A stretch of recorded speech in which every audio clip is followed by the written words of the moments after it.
le hace esa pregunta maravillosa, ¿no? En Éxodo 3:14, que dice, ¿quién eres tú? ¿No? ¿Quién es la voz que me habla? Y entonces él, Dios, le responde que es el Dios de sus antepasados, el Dios de sus padres, el Dios de Abraham, de Isaac y de Jacob, porque hasta este momento Yahvé era eso. Era, ya lo estuvimos viendo también, pero lo recordamos, Yahvé era el Dios de los padres, es decir, el Dios del pueblo. En el reino de Israel, durante el siglo IX y VIII hasta el siglo VII antes de Cristo, va a ser la mayor parte de su historia politeísta, con algunos momentos de enoteísmo. Mientras que el reino de Judá va a ser casi a lo largo de toda su historia enoteísta, con algunos momentos de politeísmo. ¿Cómo le preguntas ¿Por qué ocurre a la divinidad esto? ¿Quién es? Porque el preguntarle quién es implica definirlo. Y definirlo, etimológicamente, es literalmente poner límites. No se puede limitar a la divinidad.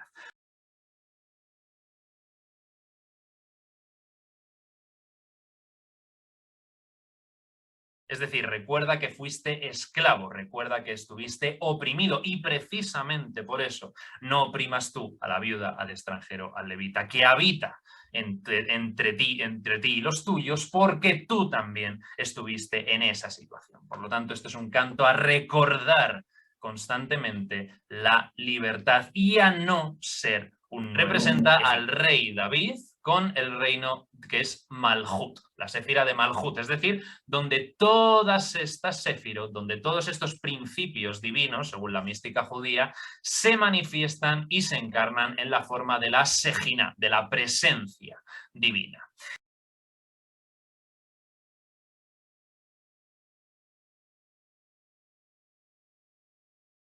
Los evangelios fueron escritos varias décadas después de la muerte de Jesús de Nazaret y sus autores no han sido nunca, en ningún caso, escritores imparciales, sino que más bien han sido creyentes que han escrito desde una perspectiva de fe en Jesús resucitado. Entonces, los evangelistas lo que hacen es reflejar la intensa reflexión teológica que generó su sumo sacerdote y los saduceos estaban bastante preocupados por el empuje que empezaba a tomar el movimiento de Jesús llamado el Cristo.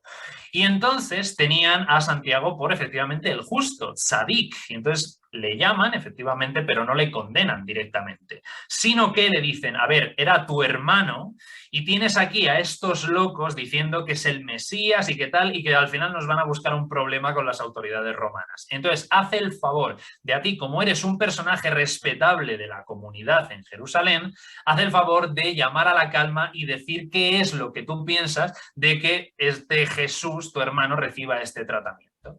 Y entonces le convocan al día siguiente para que suba al tejado del templo, aquí, y hable a las multitudes que están allí congregadas. El cristianismo, paradójicamente, y esto es interesante y un ejemplo único entre las religiones abrahámicas, no tiene un lenguaje sagrado, no tiene una lengua sagrada. El hebreo es una lengua sagrada, el árabe es una lengua sagrada, pero en el cristianismo, ¿cuál es la lengua sagrada? Unos dicen el griego, porque los textos están escritos en griego. No. El latín, porque la Vulgata, no, tampoco.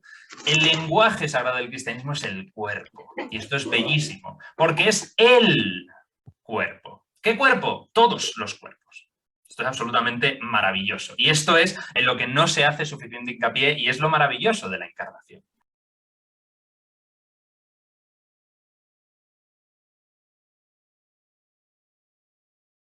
Moisés golpea la roca y de la roca mana agua. Es decir, otra vez, de lo inmóvil, de lo fijo, de lo eterno, fluye, ya por el mismo verbo fluir, mana, ese agua de vida que es el espíritu que también es eterno. El lenguaje simbólico, la roca, se hace. Y entonces dice, no he venido a abolir la ley de los profetas, no he venido a abolir, sino a cumplir. Porque en verdad os digo que hasta que pasen el cielo y la tierra, es decir, mensaje apocalíptico, no se perderá ni la letra más pequeña, ni una tilde de la ley hasta que todo se cumpla.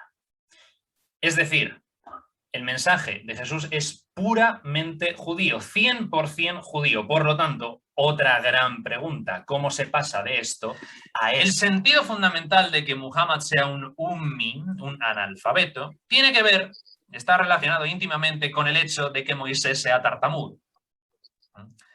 Moisés es tartamudo y Muhammad es analfabeto porque lo divino, lo trascendente, lo absoluto, está más allá del alcance de la palabra. Por eso, ya lo dijimos hablando de Moisés, lo recordamos hablando de Muhammad. Solamente estas personas, vaciadas de sí mismos de alguna manera, pueden convertirse en canalizadores del absoluto.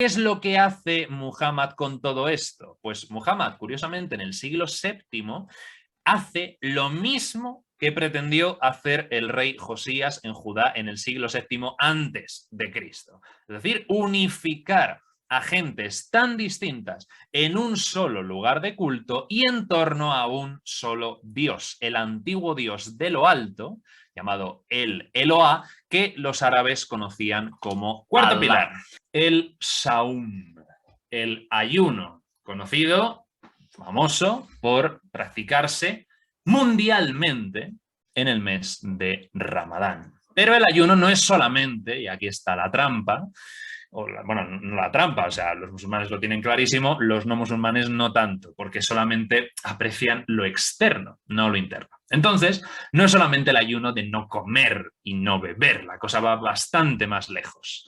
El Ramadán es el único mes que aparece mencionado en el Corán, por su nombre, que viene de ramada, que significa quemar o ardiente. Claro, ¿qué es lo que está ardiendo? ¿Qué es lo que se quema? Esto. Lo que a lo largo del año el muslim o la muslima ha ido violentando consciente o inconscientemente el haram. Es decir, aquello que está Eso en lo que respecta a la violencia. Pasamos ahora al campo de la mujer, el trato a la mujer en el Islam. Y nos dice, ahora tienen que hablar ellas, indudablemente. Empezamos con Zemal Nur Sargut, a la que ya hemos mencionado en más de una ocasión, que dice esto. Dice, hay que conocer bien lo que dijeron Allah y su profeta sobre el Islam y el modo en el que trató Muhammad a sus esposas. Si examinamos detenidamente los textos de las diferentes religiones, constataremos que el Islam de la promulgación, es decir, el primer Islam, el Islam de Muhammad, ha tratado perfectamente a la mujer.